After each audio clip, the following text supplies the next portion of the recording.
relevant to Poland at the moment is this difference between European political culture and European civilization. And often these differing interpretations of what these two things are come into conflict. A lot of people who are against, for example, Poland taking refugees, and actually I'm actually open-minded on this question. I don't actually have a strong opinion either way. Christian, could you define the difference between culture and civilization? No, I can't. It's too difficult. Sorry, I'm not going to try. No, it would be a good exercise, but I suspect I wouldn't come up with a very good definition. So I'm going to sidestep that. In Poland at the moment, what's very interesting, without making any political comment, because I've done that elsewhere, is the language on placards and opposing demonstrations in Poland. With one, you have people talking about the rights of citizens, and on another, talking about the will of the nation. And these are two diametrically opposing concepts of what it means to be European, to be Polish, and they're in tension with one another. And neither, the point of my presentation is neither one is any more European than the other. And one very interesting issue, something I've been looking into at the moment, is the attitudes of young Polish people towards the refugee issue. There's a fascinating poll in Rzeczpospolita, which asked the opinion of Poles across various different age groups on what their views are on the reimposition of border controls within the European Union. And Poles between the age of 25 and 34, about 35% wanted the reimposition of border controls. And between 18 and 24, it was 80%. 80% of 18 to 24-year-olds. That's nearly twice as many as the number of over 65-year-olds. So this is very counterintuitive. And I was speaking to a professor of Polish politics about this, and we're talking about young Poles who go abroad and go to Britain, go to Germany. And he was saying that a lot of young Poles go to, for example, Britain, and they are shocked by what they regard as the decadence of the society and teenage pregnancies and drug taking and drinking. I mean, not that any young Poles would ever dream of doing such a thing themselves. But that when they return to Poland, they have a feeling that they must defend European culture from the effects of liberal democracy. So when John defines European culture as liberal democracy, which is one of the things I disagree with, I think what John is doing is essentially advocating a certain interpretation of European culture, not saying that that's what it is. And what you have are people now, these young people that I'm referring to, who may hold views that respectable liberals may regard as being antithetical to European values. But those who hold them believe that what they're doing are actually defending European values, and it's those who want the refugees to come in who are attacking the European values. So this is a good example of the messiness of the whole thing.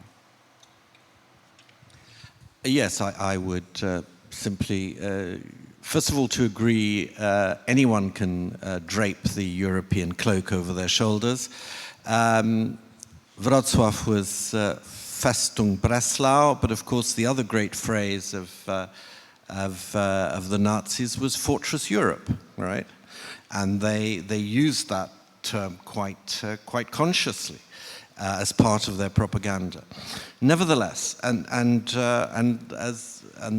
some way, that's one possible interpretation of how Europe should relate to the rest of the world. Certainly not one that I would find in any way tolerable, but it's also European. Let's not fool ourselves. But coming back to European political culture, it's clear that there are differences. Going back to the original question, there are differences in national cultures. That's clear, national political cultures. One of the things that came out in the Brexit conference that I was at was that the Brexiteers were all talking about wanting to defend Britain needing to leave because British political culture is so different from the political cultures of the rest of Europe. And of course there are ways in which British political culture is different. The question is whether all of our political cultures are, in spite of that, not far closer to each other than the cultures of other continents and other civilizations like Africa and Asia and so on, and China and so on. But there are important differences in these national political cultures. A very interesting point regarding young people. In Britain, the Brexit campaign is appealing to, paradoxically, on the one hand, it claims that things will be much better for Britain over a 20, 30-year horizon. On the other hand, the people who intend to vote for Brexit are mostly older people who will be dead in 20 or 30 years. And the young people want to vote against Brexit. But the interesting political cultural thing is that the old people are not interested in what their children are telling them about what they would like in 20 or 30 years. And that's very different from Poland, where actually the political importance of young people is quite considerable, because older people have a tendency to listen to what their children are saying, because they think, well, it's your future, I should hear what you're saying. I won't necessarily vote the way you suggest. And of course, the final point on what you just said about young people wanting to reintroduce borders within Europe, and that suggests to me that's another bit of evidence for the conservative interpretation of why the culture is changing. I mean, it's quite clear that these people have never been on the wrong side of a border control, all right? And I wish them never to be on the wrong side of a border control. But we're actually talking about reintroducing controls within Europe, not at the border of Europe, where, of course, or the Schengen area, where they already exist. Thank you very much. Another question.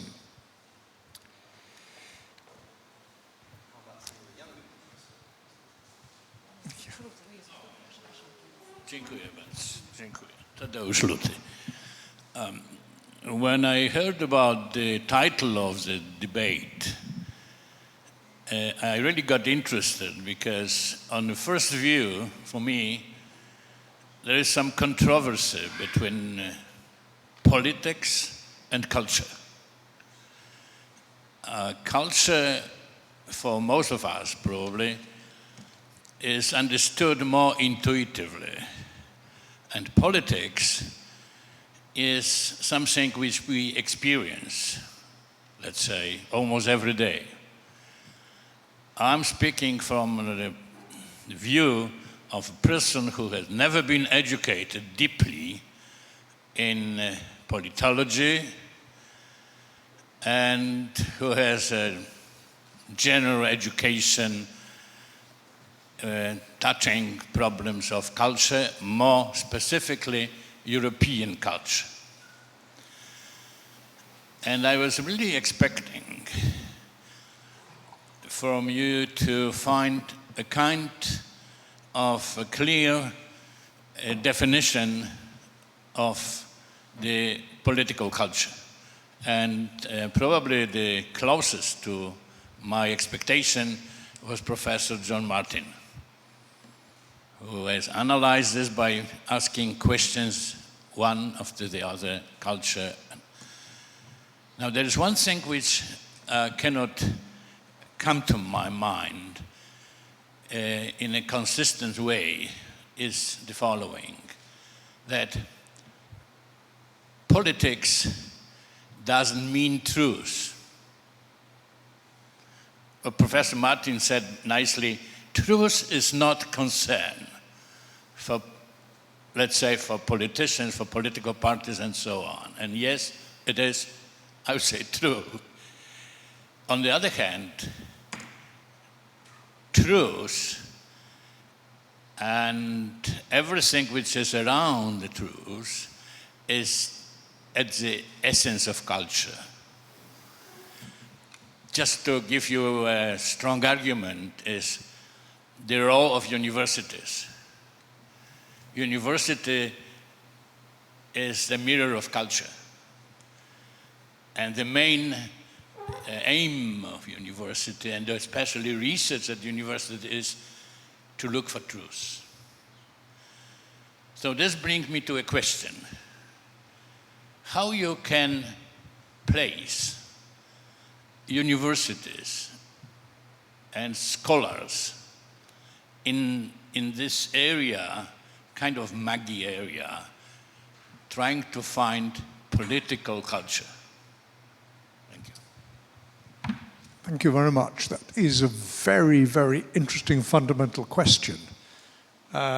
And I personally believe that there are very few institutions which the people now trust entirely. They don't trust politicians. We've had trouble with the police and corruption. The banks collapsed. We used to trust the banks. We don't anymore. Certainly in my country, there are only three groups of people who people think have integrity. One is the judges, and the judges can't interfere in politics. The second is the army, and the army can't interfere in politics. And the third is universities. And I really do think that the universities should think seriously about their role. For me, the object of the university is truth. I agree with you. And the object of the university is to create new ideas for the good of society, whether it's in medicine with new treatments, whether it's in the Department of Philosophy, whether it's in linguistics, how better to read a novel. It's all to do with the future society. Could we not have a political movement coming out of European universities forming new political parties? I think that's a fantastic idea. The problem is who's going to do it. The way that universities are now funded, my university is run not by a wise senior professor, but by a group of accountants who want to make it into a business as opposed to an engine of creative idea for the future society. A very, very, very good idea, but I don't know how we would actually do it. Yeah. Łukasz, do you see any role for the university in the European institutions? Well, I would not like to flatten the answer to this very important question, which is a very general question and somehow abstract. But in fact, it is a problem of education. And on the European level, the education, I don't know if you consider, for example, the colleges of Europe, they are functioning in different European countries, in Florence, in Warsaw, in Ghent. So that is the contribution to the education at European level.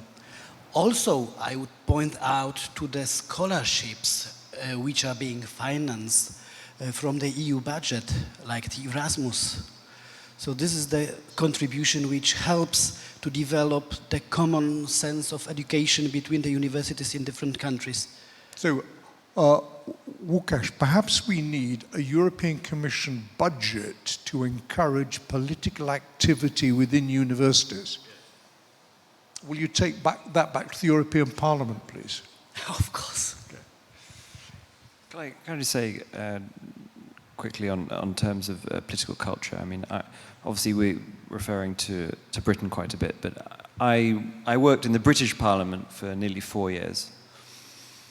And the very important thing to remember about British politics is that Britain does not have a written constitution. And most of the activity in Parliament is done by conventions built over a series of time. There is very little compulsion with anything. So much of what is done or not done is almost done through codes of social stigma. There are certain things that are just accepted you shouldn't do. There is no law, there is no constitutional law saying that the Prime Minister or the government cannot do one thing or another. There are some, there are many, but there are many aspects of behavior where there is no rule saying you have to do something, and yet you do it anyway because this is a absorbed, accepted, collectively accepted modes of behavior. And that is one way of looking at a political culture, is when you're not compelled to do something, but you develop collectively a sense that this is what should be done.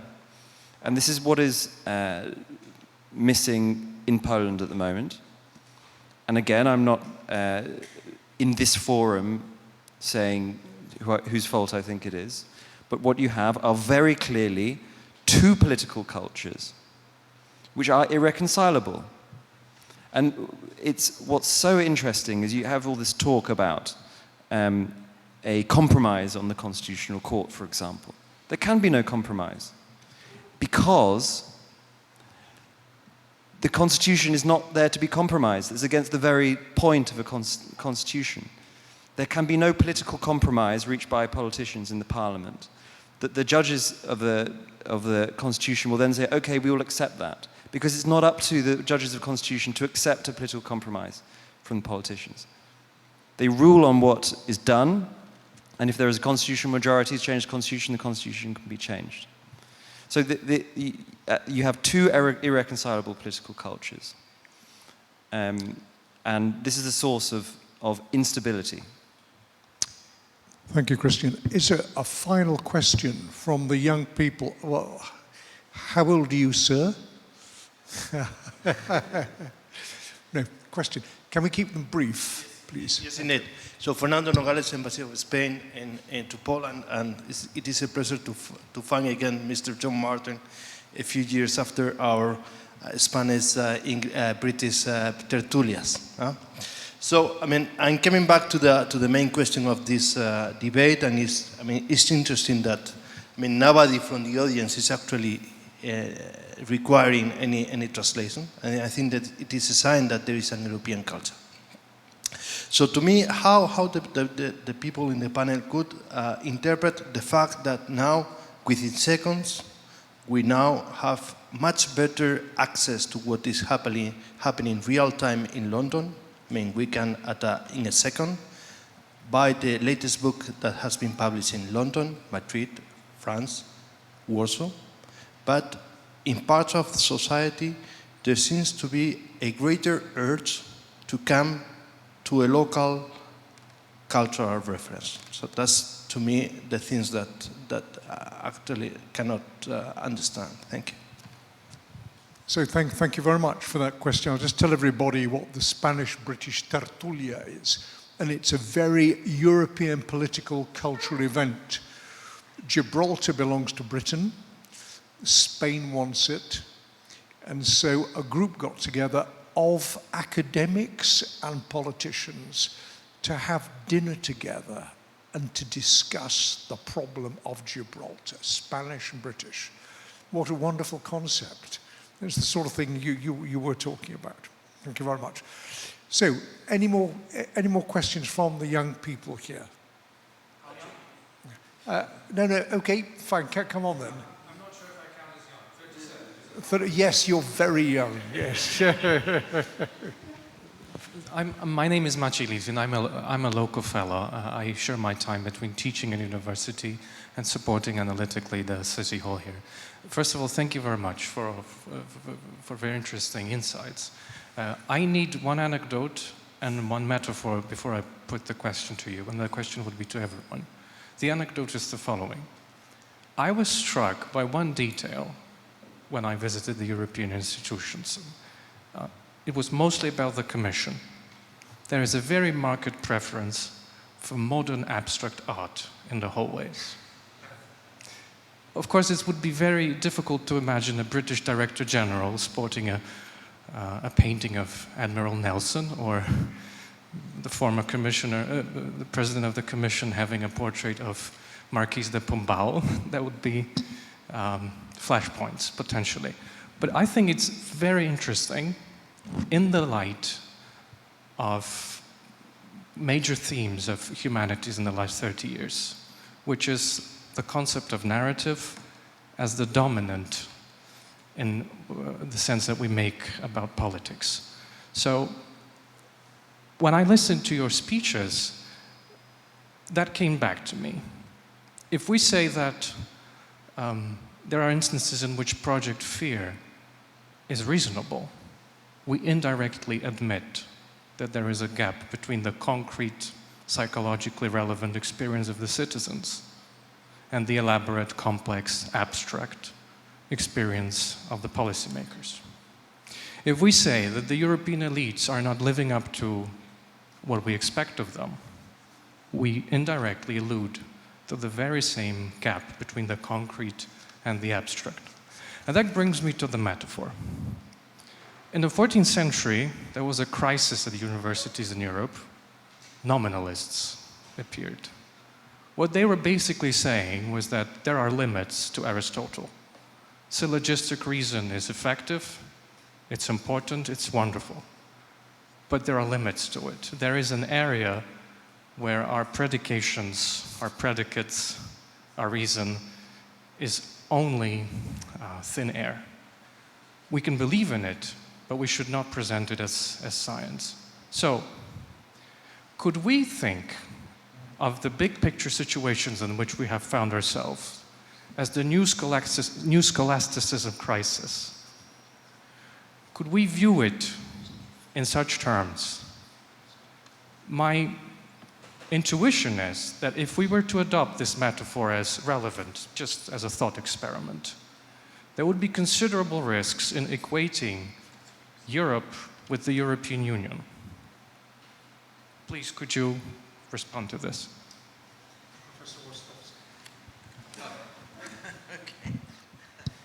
But there was an earlier question as well about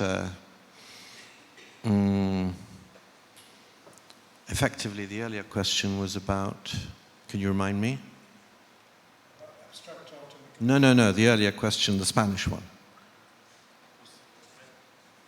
We live ever more in a Yes.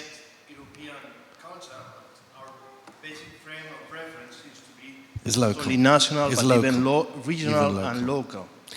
And For many both people. of them are basically the same question in a way, aren't they? And that actually makes, that's actually interesting, because I think the questioners didn't think they were asking this, or didn't necessarily think they were asking the same question. I would simply say that this is not a new phenomenon. When you said the fact that I said that Project Fear is sometimes justified is proof of how distant the elites are and the rulers are from the people.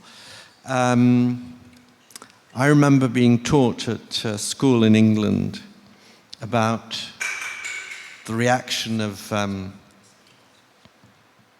Walpole, the first British Prime Minister. It was called Prime Minister ironically, the Prime Minister.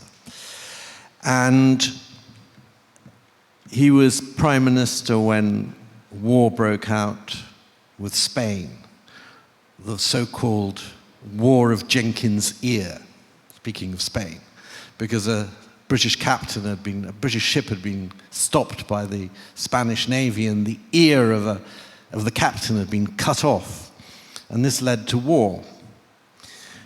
And Robert Walpole, and when war was declared, people rushed out and they rang the bells of all the churches in London. And Walpole's famous phrase was, "They're ringing the bells, soon they will be wringing their hands." Like this, out of worry. Wringing their hands out of worry. It's not a difference necessarily between elites and the people, or universalism or Europeanism and localism. It's a difference between experience and imagination. One of the things that worries me is that the atmosphere, one of the questions that's asked, and I think I referred to it a minute ago in my talk, although if I didn't, I intended to, is some people draw parallels with the 1930s. The parallel that strikes me more is with 1914, when people greeted the war enthusiastically because they'd had 50 years of peace. So, whereas in fact, we know from memoirs and things like that the German population greeted the outbreak of war in 1939 with enormous fear. It was only later on, when the victories started rolling in, that the attitude changed. So I think this is perfectly okay for people who have imagination to warn those who maybe have a bit less that they should watch out. I like both the questions very much, both the Polish question and the Spanish question. I like your analogy with abstract art. I'm a lover of abstract art. And I'm a lover of the concept in science of the need for abstraction of a problem. But it takes you away from fundamental understanding. And one of the questions to myself when I was listening to Professor Roskowski is, why do people vote for destructive policies? Why do people vote for Trump? Why will people vote to leave, for the United Kingdom, to leave Europe? To me, they're both self-evidently destructive. But why are the people in a democracy voting for those things? And I think the only explanation I can come up with is there must be some deeply Freudian problem in our society. And I believe very much in the analysis of Freud. I've had 10 years of psychoanalysis because I really enjoy it, trying to understand myself. I think what we have to do is have a Freudian psychoanalysis of our population to really understand the nature of the determinants that make them vote for destructive policies. There's something in the way we have developed which is not allowing our population to fulfill its potential. As Freud would say, it's almost like a self-castration that is going on. And that's a pretty fundamental thought for a discussion on politics. But I think for both of you, and for your living in the bubble question, that might be the question for society. Can I respond very briefly? I really must respond. I think this is entirely wrong, what Professor Martin just said.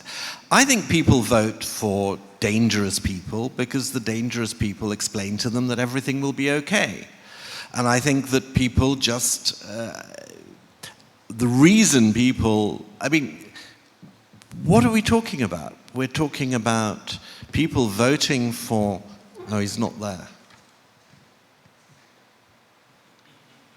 We're talking about people voting for this charlatan, right, who claims to be a successful businessman, who says, we'll make America great. All right. We're saying this could lead to catastrophe. But 8 years ago, someone else was elected president of the United States whose slogan was, yes, we can, right?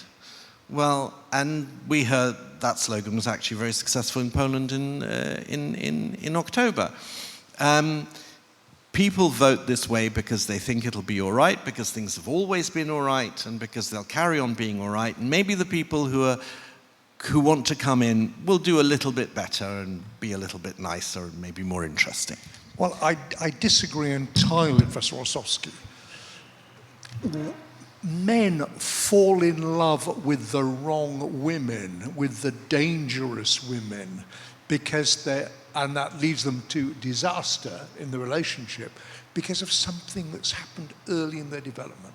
I agree with you, they might be wanting something different and dangerous, but my question is there something in the development of European society over the last 50 years that is determined that voters are making these sort of decisions? Just like the man makes the wrong decision in falling in love with the wrong woman. Well, first of all, I like your point about men falling in love and women falling in love with men with the wrong men. The problem is that we have no evidence to show that spreads to large numbers of people. And if you think that can be applied to large numbers of people. And if you think about how difficult it is for ordinary people to really weigh up what they're being offered, when they're being told the truth, when they're being lied to, and that in fact they make the decision often in a split second while they're in the voting booth, that is really not like falling in love. I promise you. There's some weighing up before, a lot of misinformation, and it's very easy simply to be fooled and cheated, and just acting. And I think the question was very good, the difference between abstract analysis and experience. If experience has been good for a long time, you believe it'll carry on being good, and here's some people who promise that it'll be even better. Well, why not take the risk? I think it's really just as simple as that. Quickly, Christian. When Minister Rostkowski pointed at, he said that Charlton over there, I think he was pointing at Donald Trump. I think he was pointing at Donald Trump. I mean, it's a very interesting story about Boris Johnson, which he hasn't denied, which is that all his life that he was supported Britain being a member of the European Union. I mean, until even a few months before the referendum was announced, he was saying that Britain should be a member, and so on and so forth. And he had this long period of agonizing, public agonizing about which way he would go, because he's weighing up all the different issues. And it's known that, because he's a columnist for a national newspaper, that he prepared 2 different articles. One saying, we must stay in for the sake of the British interest, and one saying, we must leave for the sake of the British interest. And he had a deadline, and he wasn't sure which way he was going to go, and he was going to announce his decision in this newspaper column, and he didn't have time to write one and then change his mind, so he wrote both. And when he was asked, he doesn't deny it. And the real issue, I think, is something that we've seen in Russia, which is a changing attitude to the nature of truth, which is that the old Soviet style of propaganda used to be simply to make claims that were totally untrue about yourself. So you would say, we produced however many thousands of tractors and we're brilliant. And because you couldn't really access the Soviet Union, a lot of people in the West in particular were taken in because they weren't sure whether it was true or not. Now, the new model is not to make claims on behalf of yourself, it's to discredit your opponent. It's to poison the well of truth, to make people believe that there is no real such thing as truth, that, okay, sure, the guy I support may be lying, but so the other people. So what's the difference? I'm going to go with something different. And there are various many different reasons. You might say that social media is one of the sources of collective narcissism and any lack of credible sources of information, because people now get the source of information that they want. But I think this is extremely important. The changing nature of our relationship with the truth and what is the truth. And that's why it's important to be aware of our capacity of destroying what we've built, and not just to focus on our achievements, because they can go very quickly, because they have done before. Just one thing. The other story that Boris Johnson doesn't deny is that the wrong